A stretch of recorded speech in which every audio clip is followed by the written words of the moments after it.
tell me two films that you think are similar in tone and style of what you guys want to do with Young Washington. Well, to give it a really concise platform, we would like the seriousness and the look of the shots of The Last of the Mohicans with Daniel Day-Lewis, which gives a lot of broad visions of the forest and colonial era and basically what the English were doing in those times in the colonies. And then we mix it with the fantasy element of a very popular French film called The Brotherhood of the Wolf, or Le Pacte du Loup, also known in that case. And it's also a very fantasy-oriented era, which is a tale of a story of a beast, kind of similar to ours, but it has the thematic of the same type of thing we're going for, not only in tone, but in look and in that horror vibe, in that kind of like, we don't know what's expected, something might be around the corner, but it's very elegantly placed in the sense that me and Eric have always been fans of like the fantasy feature. And every time we are able to mix the fantasy element of monsters with periodic pieces, I think it gets very, very well mishmashed. And that's something that the talent and the public loves a lot. Because I mean, if you see by the recent hits of Penny Dreadful and a couple of other like shows like that in that vein, right now Carnival Row, it mixes a lot of that historical 18th, 17th century element with the fantasy part. And fans seem to react very well to that. Eric is probably one of the guys that I've known that probably has gone to every single Comic-Con in existence every single year. And he actually talks to people, and us ourselves, we are fanboys. We understand the whole culture. And every time we talk about different projects and they ask them, what is he doing next? He talks about Young Washington and people flip out, because not only is he a worldwide known phenomenon, but people don't understand what is the part of the historical meaning. And sometimes it's very interesting to input those historical elements, because even though it is fantasy, it creates a lot of interest for young people to look into our past history. Who were the founding fathers? What did they do? And why are they so important? That's a great.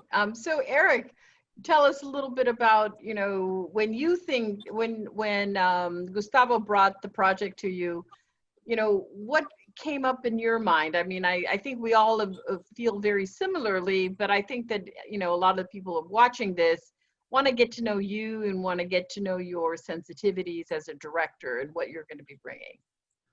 Yeah, the first thing that came to my mind when I talked to Gus about this script was Sherlock Holmes, the style that the Sherlock Holmes series can go. Imagine if Sherlock Holmes is having to deal with supernatural creatures, and every episode there's a different type of creature in a different area, and you add that sense of this character and his surrounding group of people.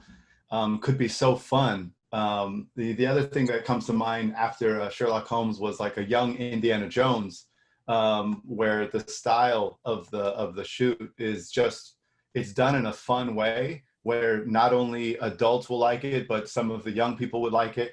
And it is, like Gus said, it's very Comic-Con crowd, because it has these creatures in it, and it has these visual effects that are like a wow factor. It's not just Sherlock Holmes that's well written. It's got this extra benefit of like, if you wait till this one part, we're going to give you these breadcrumbs and we're going to like drag you along. And if you're willing to go on this adventure with us, the payout at the end, you're going to be wowed.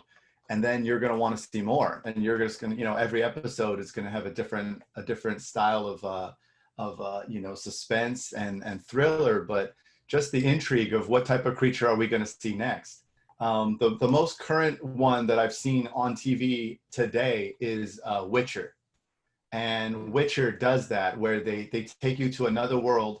They introduce you to witches, and they introduce you to all these different things. They have dragons in it. If you get far enough into the season, they actually have to battle a dragon. And I mean, Game of Thrones. It worked for the Game of Thrones. Yeah. Let work for all of us. Exactly. So I think Witcher is the best current example.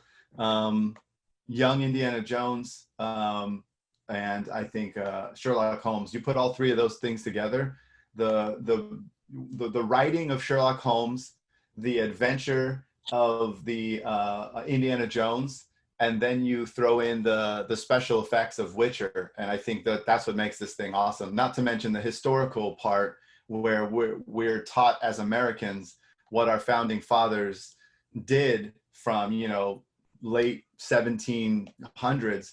But what if we just added, well, what about 20 years before? What were they up to? You know? Right. No, You and know? I remember when Gustavo brought me this project, I thought, you know, we forget that all of these people that we hold up, you know, to be iconic, a lot of, you know, Alexander the Great, George Washington, all of these were doing amazing things in their early 20s. And I think that, you know, we look at, you know, especially if you look at what's in our world right now, it's the world of older people telling younger people, you know, whatever. I really just loved the fact that it was just, it had this young, really young, heroic dynamic, and that really appealed to me, because I think that the world is of the youth, and it is something that the the screenplay back then really captured. And you know, anyway, it's a very exciting piece. And so tell us a little bit about just the process, you know, as Gustavo as the writer and Eric as the director. You know, how do you see working together when we get the funding from, you know, one of these wonderful companies? How do you see it together? I mean, just tell us about that process, just so they can see how we all work together. Well, actually, it's very interesting that you asked that same question, because me and Eric, we've been partners probably now for the last 6-7 years. We've been working on different projects together. And the way that I really enjoy working with Eric is that he really understands my writing. He kind of can visualize right away what kind of things can be done. We just finished our project, which I think we're very proud of, which is our first feature, The Prey, which a lot of people were extremely amazed at what we were able to pull off with the resources that we had in hand. But also, not only that, we learned a lot on how to work together and how to work with others. Because you have to remember, there was one point where we were in the middle of production. We were pinching ourselves. We had 140 people on set that day. Now, for an independent movie, that is quite a lot of people, because we had creature creators, we had extras, we had people, we had live guns, we had tanks, we had a whole crew of lighting, a whole crew of people. So for as a baptism of fire, that really helped us figure out a lot of things. Also, it helped us figure how to work with post-production, how to work with design teams, how to work with special effects people, how to work with crafty, how to get things moving along. As a producer, I grew a lot because there were constant fires to put out every single day. Well, my job was to make sure that Eric was on focus. He can shoot his days, get all the material that he needed. But in the meantime, people are people. They have interactions, they have problems, they have this, they have that. And I was basically running around to make sure that this whole machinery was well greased. And that's one of the things that we kind of do. Now, on the writing process, I usually start with a basic idea, with a basic fun concept. It always comes down to, how is that character going to look? Because we always talk about with Eric, we want to make characters that people want to dress up in Halloween. We want it to look fun. We want it to see like the big visual. So I come to something that I've written on Eric, and Eric doesn't really like stuff. I tell Gus, if it doesn't make a cool action figure, you gotta think like that. You gotta think, what's the action figure going to look like? And if it's just a guy in a regular outfit, it's not going to work. So I write something, and then Eric goes ahead and says, no, I don't like it, change this. So I go back, I change it, and they say, okay, this is a little bit better, but move it around. And then I say, well, he's a little bit picky. But then when I see the final result of what the image that he wanted to portray, then it goes to me, okay, it makes a lot of sense now, because now he had a visual that he was helping me get to. When we talk about, like, you know, breaking down a script, we basically look at the different, what are the great action pieces, what are the great set pieces, and what are the great things we can do. For example, right now for Young Washington, I think a great area of location, which is booming right now, is Georgia, because Georgia has all the sets and all the 17th century forts that we need to make this whole series run through the whole year, because there's a lot of things that we can adapt. There's a lot of things we can just shoot plates and kind of augment them with, like, you know, with CGI scene extension. There's a lot of things that can happen. And Eric was also telling me, well, how could we do this other things? Well, there's a lot of reenactors who live in that area that could be part of the British troops, or it can be part of the Indian group. There's a lot of things that happen. So when I come up with a project, I always explain to Eric what I want to do, and Eric kind of takes it to the next level visually, of course. Yeah, the way it works, Carol, is Gus writes like 10 pages, and then I tell him out of the 10 pages, 2 are good. And then he gets mad at me, and then we work on it, and then he redoes it. And then I say, good job. Now 4 are good out of 10. And then he gets frustrated, and then we do it again. And then we just keep on chiseling our way up, up, up, up, up until all of a sudden it's like, okay, now I can see it. But really, it's just a matter of rewriting, like on a daily basis. It's just like nothing else. You have to just do it so much that you get to the point where you've done 100 drafts between the director and the writer, and it gets to a point where all of the things that I didn't like about it or something that was missing, I just described to him, something's missing right here. The conflict is not strong enough, or something's missing right here where you need to plant a seed that later on we're going to find out what that means, but right now you don't know what that means. And, you know, at the beginning, it's easy to describe that and it's easy to say that, but to come up with the key element that makes it a wow factor, I mean, that's not easy. So I think it's like, you know, when you hear about Stephen King writing so much and you hear about these writers that just write so much, if you have the discipline to just sit there and write, you know, it doesn't have to be, you know, 20 hours a day, but even 5 hours a day for 5 days in a row, you start doing that and you get feedback, and you know the feedback is genuine, and the feedback is not just trying to tell you suck. It's not a power play between. Yeah, not at all. I remember Gus at one point, he heard me give feedback to other writers and tell them which parts sucked, and he goes, oh, okay, so you're not just doing it to me too. It was like equal. It was equal, you know. But then the way I look at it is the more critic. Yeah, the more blunt you are, and the more honest you are, you first have to become friends so that you know that it's not a power trip, and you know that you want something good out of it. And if I tell you, you know, 4 pages out of 10 are good, it's not an insult. It's actually a compliment, because most people can't even write 1 good page. So you have to look at it as like you're on the right track, but you're definitely not all the way there. Even within, you know, some writers think, well, I've done 2 drafts, it's good enough. I'm like, you're not even close. If you haven't done, you know, if you haven't gone back and forth like 20 times, it's probably not good yet, you know? So I think it's really just a matter of the temperament of me and Gus being able to work together comes down to, he can handle my harsh criticism, and yes, it's frustrating after 10 rounds of that, but he sees the improvement also. And if you can see the improvement, then you're no longer thinking that I'm just, you know, messing around. I'm seriously trying to make something that's amazing. I want to make, like you said, Game of Thrones. I want to make that kind of stuff. So I can visualize that kind of stuff, and I can see it, and I know how to make it. So, you know, when Gus says, how about this or how about that, I say, keep going, keep on giving me how abouts, you know, keep on making stuff up, because it might take 10 tries for you to get one thing that sticks in the script, you know, but that's actually good. That's actually good odds. Yeah, and one interesting things about this concept and this storyline is that we're basing on so much rich materials. We have George Washington, we have some founding fathers, you have all these different elements that can come in that intertwine. Because here's the thing, nobody really knows what George Washington was like before 30. He just became like, he was an army major, and he worked this and that. But there's a lot of things that are kind of like, you know, nobody really knows what happened. So maybe if we kind of are able to joyfully or fun way kind of explain, hey, you know, this is what his trial by fire happened to Washington before he became the George Washington we know about. I think that's all the fun elements that can be created. And it gives for a story engine that can last seasons and seasons, because, you know, there's always going to be a problem to figure out. There's always going to be a supernatural creature, and there's always going to be somebody interesting to meet in history. Yeah, all the writings that they have that you can actually see what they said definitely takes place later on in life.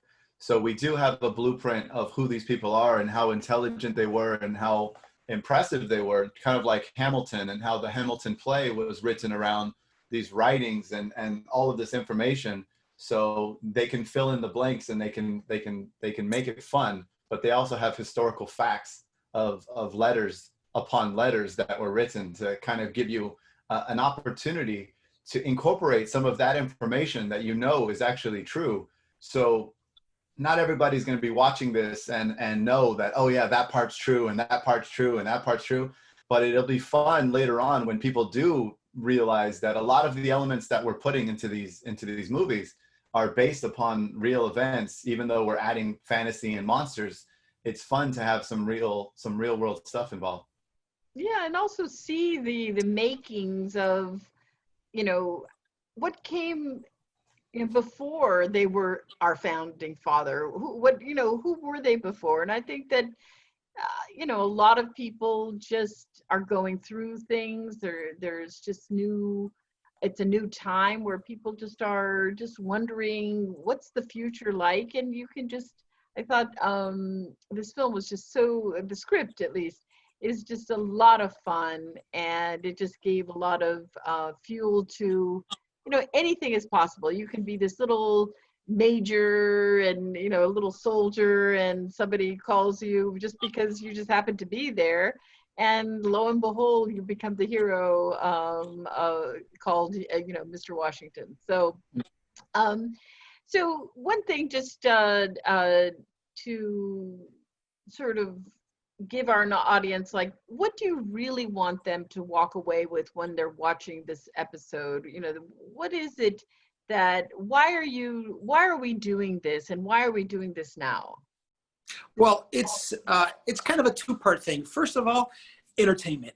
I want people, when they watch this, to forget their problems, to forget their situation, to come down after a hard day of work, of like, you know, I have a friend of mine who's a doctor who loves fantasy. He just basically, he's dealing with COVID right now with a lot of patients. There's a lot of stress going on. And he wants to basically bury himself in some fun for a couple hours at night and bring back his joyfulness, that things, you know, can either be much worse or much more fun. So at the same time, first of all, entertain, because there's a lot of stuff that I watched. And right now, sadly, there isn't a lot to watch because of what's happening right now with the productions and COVID and all these problems. And there's not that many fun stuff that is fun or isn't to a certain level of grand entertainment. But once we get that part of the way of the fun story, I want people to come out with some sort of knowledge, some sort of education. You know what? In 1700s, this was the problem, or this is what happened socially, or this is the situation that was happening with geopolitically, or I guess get a little bit of a nugget that people also not only are entertained, but they come back with a little bit of knowledge of what it was to live in those years. I would put that a different way. I would say, I don't want them to realize that they're getting actual historical education. I want it to be so hidden that they think they're just watching a fantasy series. That is just, well, of course, it's not going to be documentaries. No, but I mean, even Like, they're not going to even realize. Footage of George Washington in 1700s. I was looking for that. Yeah, I mean, they're not going to realize when we throw in these nuggets of real information. They're not going to realize what it is and why it's you know, why is that information relevant. But later on, maybe they hear something or they find out some information and they go, oh wow, I already knew that because of this series that I watched. That's what I want. I want people to like be in class and say, I already know the answer to that because I saw this fantasy series about, you know, young Washington and the founding fathers. I was looking at some stuff that Eric was sending me. Like, we have like a lot of pre-designs of stuff that we're already working on. Like, for example, some other stuff here. So like, you know, a lot of like, for example, what could some like forest creatures look like? This is kind of like a general idea. So we're working on different things like as of now to make sure that this is going to be a lot of fun and very entertaining. So. Great. Those looked really, actually, they looked really scary. Wait a minute. Well, it is kind of some, you got to remember that the really good element about this is that George Washington, like everybody in life, starts at a point where he doesn't know what he's doing. He needs some sort of mentorship. The mentorships in this series are going to be the much lauded Freemasons, who are everybody's favorite shadow society. But what happens is that through this artifact called the Book of Kings, which is kind of like, you know, a glossary of everything that goes bump in the night, they teach Washington how to help to deal with these things so the regular people are not affected or are afraid of things because they're actually protecting the rest of the population and humanity. So there are going to be some scary elements here and there, but as the series progresses, we start understanding what are these machinations. It's not that these people are completely evil. There will be dark characters, of course, but it's basically people saying, hey, listen, we're keeping you safe. You don't want to know what's out there. So it's kind of like, you know, that type of element. Yeah, but we also have a friend of his who's a Native American Right. that really Right. teaches him the ways of this country, and Right. because it was theirs, and Absolutely.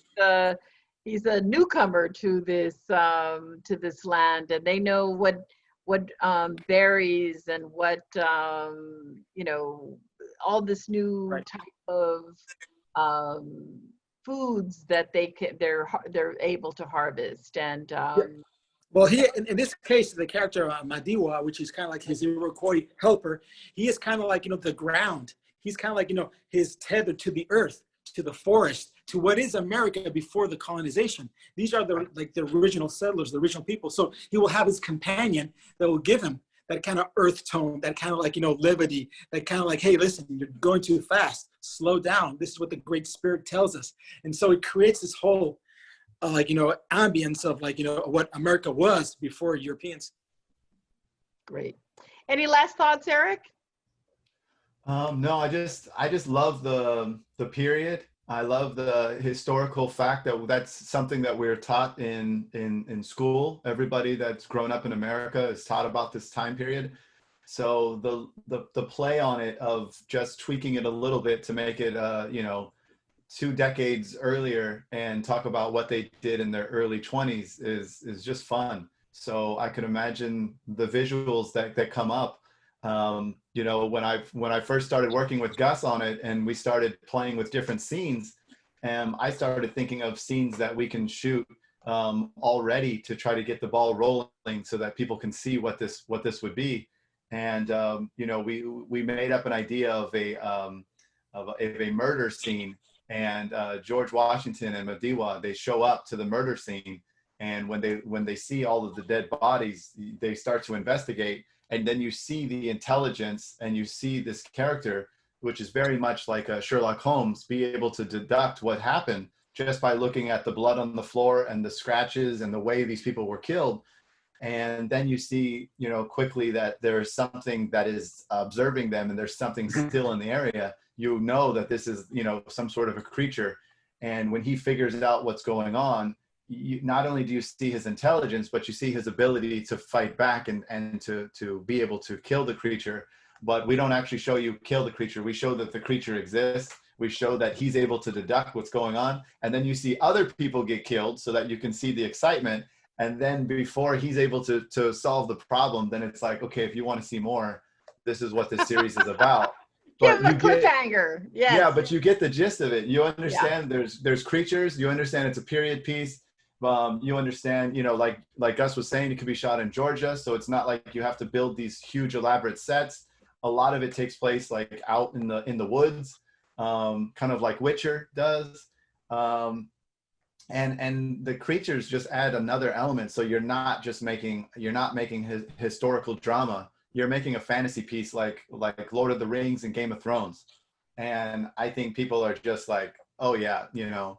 Once they hear that, they're like, of course, sign me up. Sign me up. Sign me up. Anyway, thank you, Gustavo. Thank you, Eric. And I hope everybody will stay tuned for more Zooms as we you know, progress in the process and just build all the momentum that we can't wait to sort of see our on our film on the screen, or in television, or wherever people are going to be seeing this in the post-COVID world. So anyway, thank you again, and Thank you, Carol. and continue working, guys. Absolutely. Cool. Thank you, Carol. All right, bye. Bye. Take care.